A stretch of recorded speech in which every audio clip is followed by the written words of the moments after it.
तो आइए साथियों, आप सभी का फिर से दोबारा इस्तकबाल है आप सभी के चैनल L2 भैया पर। तो आइए साथियों, जो भी स्टूडेंट झारखंड मदरसा बोर्ड से एग्ज़ाम 2022 में देंगे और मौलवी का एग्ज़ाम देने के लिए जा रहा है, उनका दिनियात फर्स्ट में जो सवालात आएंगे, यहीं से सवालात आएंगे, यही वेरी इंपॉर्टेंट सवालात होंगे। तो जी साथियों, चलिए वीडियो को हम बिला ताख़िर शुरू करेंगे और बताने की कोशिश करेंगे कि आपको दिनियात फर्स्ट में कैसे कैसे सवालात आते हैं। तो चलिए साथियों, वीडियो को शुरू करते हैं। इससे पहले मैं आपसे एक रिक्वेस्ट करूँगा कि अगर आप चैनल पर पहली बार विजिट किया तो चैनल को ज़रूर सब्सक्राइब कर लें, ताकि आने वाली कोई भी नोटिफिकेशन सबसे पहले आप तक पहुंचे। और साथियों, ज़ोरों शोर से तैयारी कराई जा रही है, अब जल्द से जल्द अपना तैयारी ज़रूर करें। चलिए शुरू करते हैं।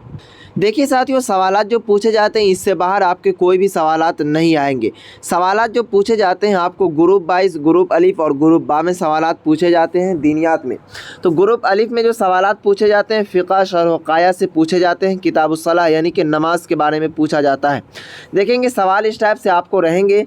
यहाँ पर सवाल नंबर 1 में कह रहा है कि नमाज़ों में तरतीब किन हालात में फ़र्ज़ है और किन हालात में तरतीब साक़ित हो जाती है, नीज़ ये कि तरतीब का हुक्म क्या है।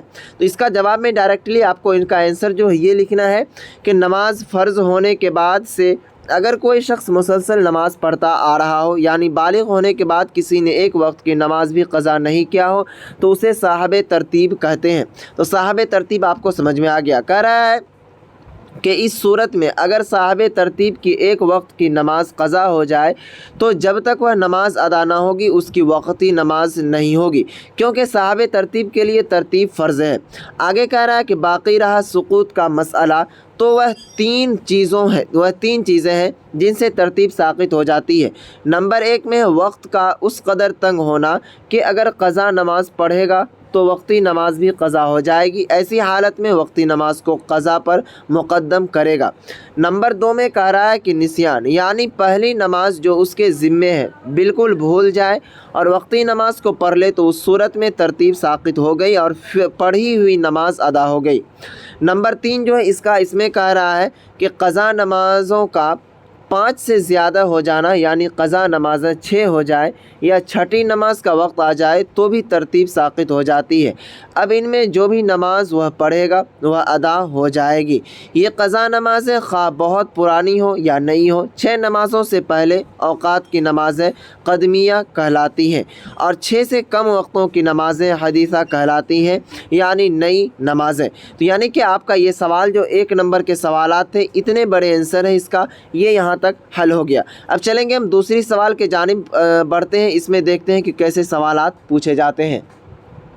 तो देखिए साथियों, इनमें जो सवालात नंबर 2 में आपका अगर सवाल पूछा जाएगा तो कहेगा कि इल्म फ़िक़ह की तारीफ़ लिखिए।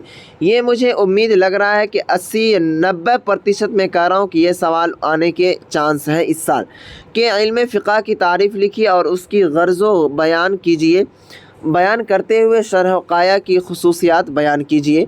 तो इसका जवाब आएगा कि अरबी लुग़त में समझ बूझ को फ़िक़ह कहते हैं और शरीयत इस्लामिया के इस्तिलाह में फ़िक़ह उस इल्म को कहते हैं जिसके ज़रिया किसी मसअला के अहकाम मालूम किए जाए, यानी ऐसे क़वाइद का मालूम करना जिसके ज़रिया से अहकाम शरिया का इस्तिखराजो इस्तिंबात हो सके। इल्म फ़िक़ह का मौज़ू किताब, सुन्नत, अजमा उम्मत और क़यास है। अब चलेंगे, कह रहा है कि इल्म फ़िक़ह का गर्ज़ व गायत शरई अहकाम को मालूम करना है, क्योंकि ये अमल अबदी सआदत और अख़रवी निजात का बाअस है। अब चलिए, यहाँ पर आपको सवालात में पूछा गया था इसका खुसूसियात भी बयान करने के लिए, क्वेश्चन के साथ साथ खुसूसियात क्या है इल्म फ़िक़ह की। तो चलिए, यहाँ पर इनके जो खुसूसियात बयान किए गए हैं,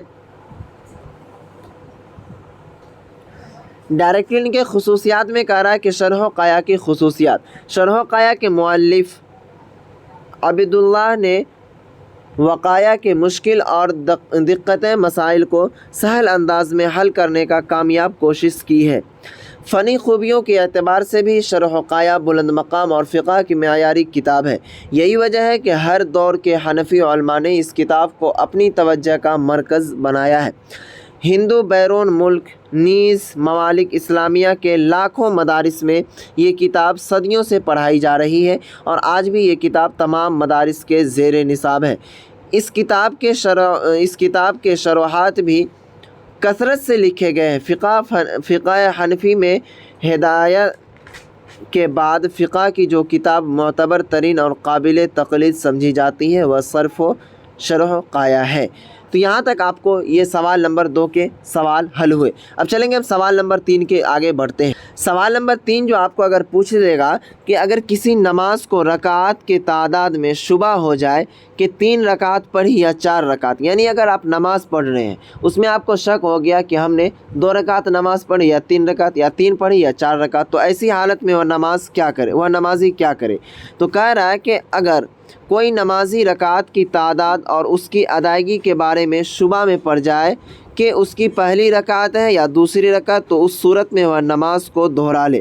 لیکن اگر اکثر و بیشتر اسے شک ہوتا ہو اور اس کی عادت ہو گئی ہو تو تحریری کرے، اور جس پر خیال غالب گمان ہو اسی پر عمل کرے، اور اگر کسی ایک پر اس کے دل کا رجحان نہیں ہو پاتا ہو تو یقیناً اس پر عمل کرے۔ یقین اگر 1 اور 2 رکعت میں شک ہو تو 1 پر عمل کرے، اور اگر شک 2 اور 3 تک ہو تو 2 پر عمل کرے۔ یوں ہی اگر 3 اور 4 میں شک ہو تو 3 پر عمل کرے، اور یہی اموت ہے۔ لیکن جب اسے یہ خیال ہو کہ یہی آخری رکعت ہے تو اس وقت مقدار تشہد قاعدہ کرے، پھر کھڑا ہو کر 1 رکعت پڑھ لے، کیونکہ ممکن ہے کہ جب 4 ہی صحیح ہو تو وہی اس کا قاعدہ آخرہ ہوگا۔ 1 رکعت اور ملانے پر سجدہ سہو کرے اور نماز پوری کرے۔ تو یہاں تک آپ کے یہ جو سوالات تھے ان کو ہم نے حل کیا۔ اس میں ہم نے 3 سوالات کو حل کرنے کی کوشش کیا۔ انشاءاللہ اس کا جلد سے جلد 3rd پارٹ آنے کے لیے جا رہا ہے، یعنی کہ یہ پارٹ 2 تھا۔